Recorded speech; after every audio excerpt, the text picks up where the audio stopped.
বাংলাদেশে গত 54 বছর ধরে আমরা দেখেছি যে সীমান্ত হত্যা একটা গুরুতর মানবাধিকার লঙ্ঘন হিসেবে পুরো আন্তর্জাতিক মহলে বিবেচিত হয়ে এসেছে, কিন্তু এই সমস্যার কোনো সমাধান আজ তো হয়নি। আমরা দেখেছি যে বাংলাদেশের সাথে ভারতের যে নদীর পানি বন্টন নিয়ে বিবাদ রয়েছে, সেখানে বাংলাদেশ ন্যায্য হিস্সা পায় না।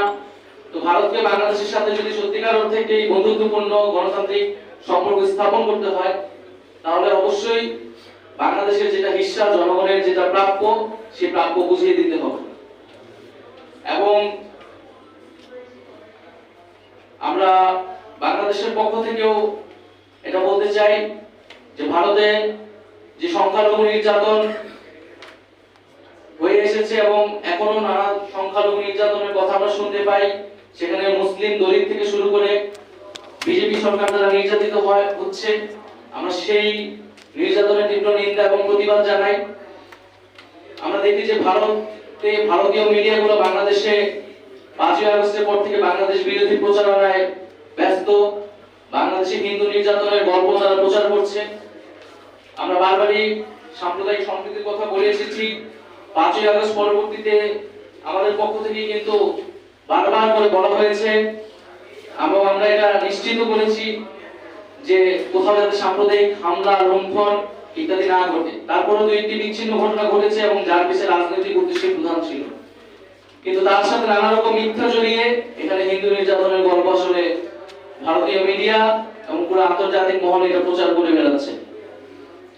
আমরা মনে করি রাজনৈতিক হস্তক্ষেপের উদ্দেশ্যেই হিন্দু নির্যাতনের গল্প প্রচার করা হচ্ছে এবং এই ধরনের গল্প প্রচার বন্ধ করা উচিত। শেখ হাসিনা এবং আওয়ামী লীগের নেতাকর্মীরা এখনো ভারতে অবস্থান করছে।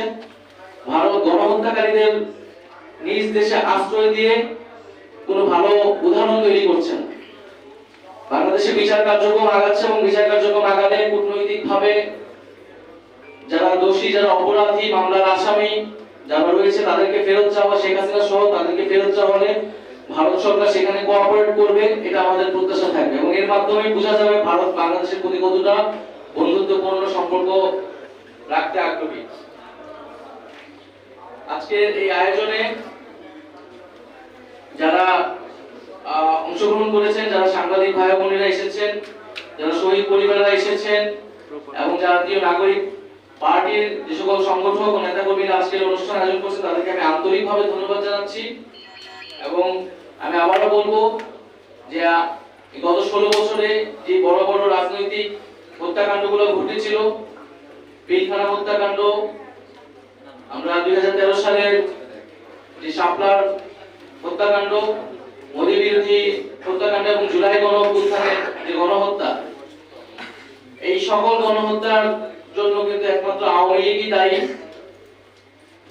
এবং এই আওয়ামী লীগ রাজনৈতিকভাবে এই হত্যাকাণ্ডগুলো ঘটিয়েছে, বিরোধী দলমতকে দমন করেছে এবং এর সাথে আছে গত 16 বছরের গুমের ঘটনা সমূহ। এই সবকিছুর আসলে বিচার আমাদেরকে নিশ্চিত করতে হবে।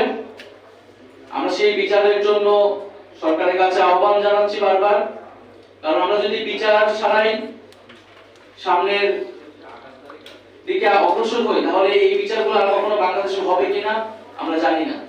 এবং যদি বিচার না হয়, তাহলে আসলে যে একটা স্বৈর শাসক যে নিপীড়ন নির্যাতন করে পার পেয়ে যায়, সেই ধরনের দৃষ্টান্ত স্থাপন হবে। আমরা মনে করি যে সেই ধরনের দৃষ্টান্ত স্থাপন যদি স্থাপন না হয়, বরং স্বৈর শাসকেরা নির্যাতন নিপীড়ন করলে একসময় তাদেরকে বিচারের মুখোমুখি হতে হয়, এটাই আমাদের এই দৃষ্টান্তে আমাদের স্থাপন করা উচিত।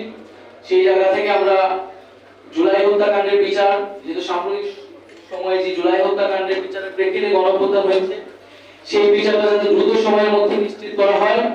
পাশাপাশি আমরা দেখেছি যে পিলখানা হত্যাকাণ্ড, হেফাজতে শাপলা হত্যাকাণ্ড, এই হত্যাকাণ্ডগুলোর অনুসন্ধানেও সরকার ব্যবস্থা নিয়েছে। একইভাবে মোদী বিরোধী আন্দোলনেও এই ঘটনার অনুসন্ধানে এবং বিচার কার্যক্রমে যাতে সরকার পক্ষ থেকে উদ্যোগ গ্রহণ করা হয় এবং এই পরিবারগুলোর পাশে দাঁড়ানো হয়, সেই দাবি আজকের আয়োজন থেকে আমরা জানাচ্ছি।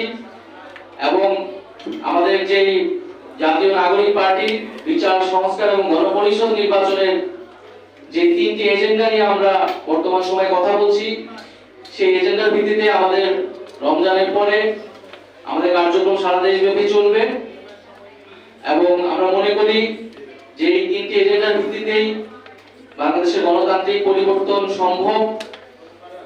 আমরা তাই সকল রাজনৈতিক দল এবং সরকারকে আহ্বান জানাই যে আমাদের এই বিচার সংস্থা এবং গণপরিষদ নির্বাচনের প্রতি যাতে আমরা আলোচনায় আসতে পারি, একটা সমঝোতায় আসতে পারি।